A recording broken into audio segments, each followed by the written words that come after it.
A hand to the neck and to the ground, and ooh, that's a... They went to review it to see if Caitlin Clark injured the defender. She's now injuring defenders with her jump shot. A professional basketball game turned into something closer to a contact sport without rules, and the officiating crew did little to stop it. Fans tuning in, expecting a clean, competitive matchup, instead watched the league's most prominent player absorb hit after hit, with little protection from the referees assigned to manage exactly that kind of contact. The Indiana Fever's offense looked less like a structured basketball system and more like an exercise in survival, with possessions ending not in clean shots but in collisions that rarely drew a whistle. The pattern repeated itself throughout the game. A player would get hit hard on a drive to the basket, and officials would take several minutes reviewing the replay, not to determine whether the contact was excessive, but to look for any reason to penalize the player who absorbed it. Viewers and analysts who watched the tape closely noted that the review process seemed weighted against the player on the receiving end of the physicality rather than the player initiating it.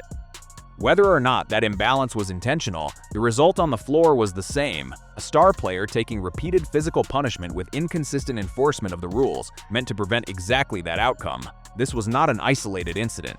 For months, people close to the team and many in the viewing audience had pointed to a pattern of physical defense directed at Caitlin Clark that seemed to go unchecked by officiating crews. Her presence on the injury report had become a near-weekly occurrence, and the level of contact she absorbed on a given night frequently resembled what you would expect from a more physical sport than basketball. Despite the warning signs accumulating over a period of weeks, the coaching staff did not appear to adjust its offensive structure in a way that reduced her exposure to that kind of punishment. A team with a healthy, functional system typically protects its primary scorer through screens, ball movement, and structured actions that prevent isolation situations. Indiana's offense, by contrast, often left Clark exposed on the perimeter without a clear plan to shield her from constant defensive pressure. Screens were inconsistent, actions were slow to develop. The ball handler was frequently left to fend for herself against defenders who, game after game, treated aggressive contact as an acceptable defensive strategy. Over time, this stopped looking like simply tough defense and started looking like a systemic failure on the part of the coaching staff to adjust to a clear and repeated pattern. The consequences of that failure became impossible to ignore the moment Clark left the floor. In the aftermath, a narrative emerged suggesting that the team actually performed better without her, that the offense found a more equitable rhythm in her absence. That argument does not hold up against the record. Before her exit from the game, the Fever's offense was operating at a historically efficient pace, scoring at a rate that would be considered elite over a full game, let alone in isolated stretches. The moment she left, that offensive identity collapsed, and the team struggled against an opponent near the bottom of the league standings. There has also been a recurring pattern of coaching decisions that seem to prioritize statistical balance over straightforward basketball logic.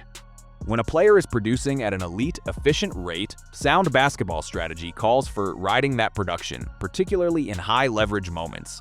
Instead, the coaching staff has on multiple occasions pulled its most efficient scorer in favor of distributing minutes and shot attempts more evenly among other players, even when those players required significantly more possessions to produce comparable output. The result has been predictable: a less efficient offense, more turnovers, and possessions that bog down rather than capitalize on rhythm and momentum. To understand why this pattern is so consequential, it helps to look at where this franchise stood before Clark arrived. The Fever had gone 7 consecutive seasons without making the playoffs, a stretch defined by inconsistent rosters and a losing culture that had become deeply entrenched. That kind of sustained losing does not disappear overnight simply because one transformative player joins the roster. It takes time, structural change, and intentional effort to break a losing identity. When Clark's arrival lifted the team into relevance, some analysts and former players began crediting the broader roster for that turnaround, suggesting the supporting cast had simply been underestimated. The on-court evidence tells a different story. When Clark is off the floor, the team's older patterns of inefficiency and inconsistency tend to resurface. Adding to the frustration among fans has been the public framing of Clark's injury absences by people within the organization and around the league. Comments suggesting that her time away from the lineup presents an opportunity for the rest of the roster to find itself have not landed well with a fan base that views her health as the organization's top priority, not a tactical afterthought. An elite player being sidelined due to repeated physical punishment is not a hidden opportunity. It is, at minimum, a sign that something in the team's structure needs to change, whether that is the offensive system, the level of officiating protection she receives, or both. The broader frustration extends well beyond Indiana's locker room and into how the league office has handled physical play directed at its most marketable player. Many fans and commentators have argued that the disparity in officiating, where aggressive and at times reckless contact against Clark goes largely unpunished while she draws scrutiny for normal basketball plays, points to a deeper accountability problem within the league's officiating department. Calls have grown louder for the league to formally review specific incidents, examine whether existing rules are being enforced consistently, and hold both players and officiating crews accountable when contact crosses the line from physical defense into something more dangerous. Some fans have gone so far as to argue that certain hits should be reviewed by the league's disciplinary process, rather than left to in-game officiating alone, and that incidents involving clear excessive contact deserve a level of scrutiny and consequence beyond a routine flagrant foul review. It is worth being precise about what can and cannot be concluded from game film alone. Determining intent behind a hard foul or whether a given play crosses a legal threshold is not something that can be settled by commentary or fan reaction. That determination belongs to the league's review process, and in more serious cases, to any formal investigation the league chooses to conduct. What can be said with confidence is that the pattern of physical contact directed at Clark this season has been frequent enough and the officiating response inconsistent enough that it has become a legitimate point of scrutiny for the league office, for media covering the team, and for fans who feel the current system is not adequately protecting players from excessive contact. That scrutiny has only intensified as the season has progressed. Critics of the league's current approach argue that if a marquee player can absorb repeated hard contact without consistent protection from officials, it raises questions about whether the existing disciplinary framework is sufficient. Others have pointed to the financial stakes involved, noting that Clark's popularity has driven unprecedented attendance and viewership numbers for the league, and that a pattern of insufficient protection for the player driving that growth carries long-term risk for the league's business interests, as well as for player safety more broadly. Within the Fever's locker room and coaching staff, the tension created by these incidents has been difficult to ignore. Reports following the game described a heated exchange on the sideline between Clark and head coach Stephanie White, a moment that underscored the level of frustration building around how the team has handled the physical toll on its star player. Whether that frustration stems from offensive structure, officiating, or a combination of both, it reflects a locker room that is increasingly vocal about what it sees as a pattern left unaddressed for too long. The numbers from this particular game offer a clear illustration of the stakes involved.